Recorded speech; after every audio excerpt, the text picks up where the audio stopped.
Pernah manggil ya Jabbar pas lagi sakit hati? Makanya sering sakit hati. Jabbar itu panggilan untuk orang yang lagi sakit hati, habis dikecewain. Dikecewain oleh apa? Banyak lah, tergantung circle kehidupan kita ya. Ada yang circle-nya lebih ke main, berarti disakitin sama gengnya.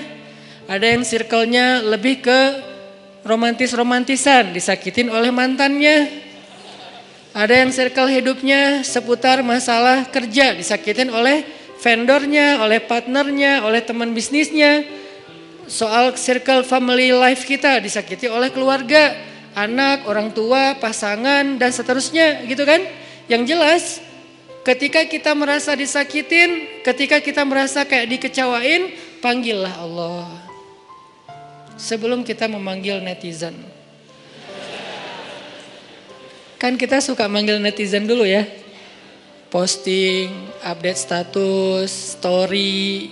Terus storynya tuh curhatnya minta respon lagi tuh. Dengan kasih polling lah. Dengan request lah gitu kan. Baiknya gue putusin apa enggak ya, request gitu. Semuanya putusin terus dia bingung. Gimana ya. Nah sebelum kita istisyarah kepada netizen. Karena netizen itu istisyarah. Bukan istifta, bukan istikharah.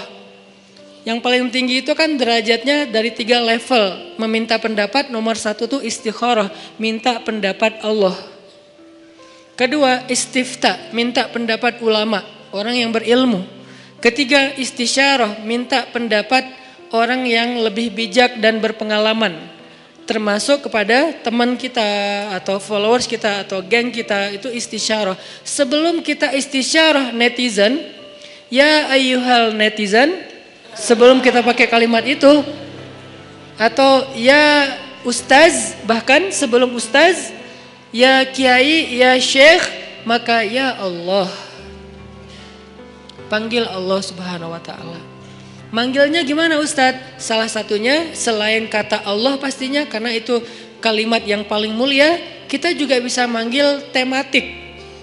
Ya Jabbar. Ya Jabbar itu bisa 2. Sebetulnya 3 maknanya Jabbar, tapi yang lebih common tuh 2. 1, dipanggil untuk masalah-masalah yang sifatnya bukan hanya besar, tapi kayak kekuatan. Ya Jabbar, ya Qahar. Arti Jabbar dalam konteks itu yang perkasa, yang memaksa, ya Qahar yang menaklukkan. Sehingga dipakailah kalimat Jabbar, Qahar, Aziz, kan kata-kata yang nama-nama yang perkasa gitu. Untuk doa-doa yang sifatnya biasanya dipakainya dalam kondisi terzolimi. Ini doa-doa orang yang terzolimi. Kayaknya gak perlu dihafal juga sih. Bukan gak perlu dihafal, gak perlu dipakai. Kenapa? Berharap kita tidak mendoakan orang yang zolim. Kecuali yang dizolimi dalam urusan agama. Kalau dizolimi urusan pribadi sih, mending jangan mendoakan orang yang menzolimi. Kenapa? Rugi. Mending doain diri sendiri. Ketika kita punya kesempatan doa kita diijabah, jangan kasih doa itu untuk orang lain. Rugi, walaupun bentuknya mendoakan atas keburukan, tetap rugi. Mending kita pakai buat doain diri kita sendiri. Ya Allah, saya lagi dizolimin, mudah-mudahan. Nah gitu kan, berarti kan kita dapat kebaikan. Ya Jabbar, itu panggilan orang yang sedang sakit hati. Jadi 1 artinya untuk orang yang lagi dizolimi, 1 lagi untuk orang yang lagi hatinya kayak sedih, kayak disakitin. Gak sebesar zolim sih, cuman ya lumayan lah, bikin gak bisa tidur, bikin tumbuh jerawat gara-gara itu gitu kan ya. Karena stres. Jadi intinya adalah panggil Allah kalau kita lagi sakit hati dan dikecewain. Ya Allah, ya Jabbar. Salah satu doa minta disembuhkan kecewa dan sakit hati di dalam sholat adalah Rabbighfirli warhamni wajburni. Kalimat wajburni. Selama ini kita baca enggak? Kan? Tahu artinya? Hampir. Apa arti wajburni? Bukan paksa aku dong Allah, enggak. Padahal arti Jabbar juga yang memaksa kepada kehendaknya.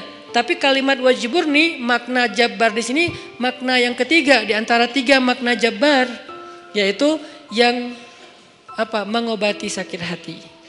Jadi ketika kita berdoa, Rabbighfirli, warhamni, wajburni, warfa'ni, warzukni, wahdini, wa'afini. Banyak banget ya.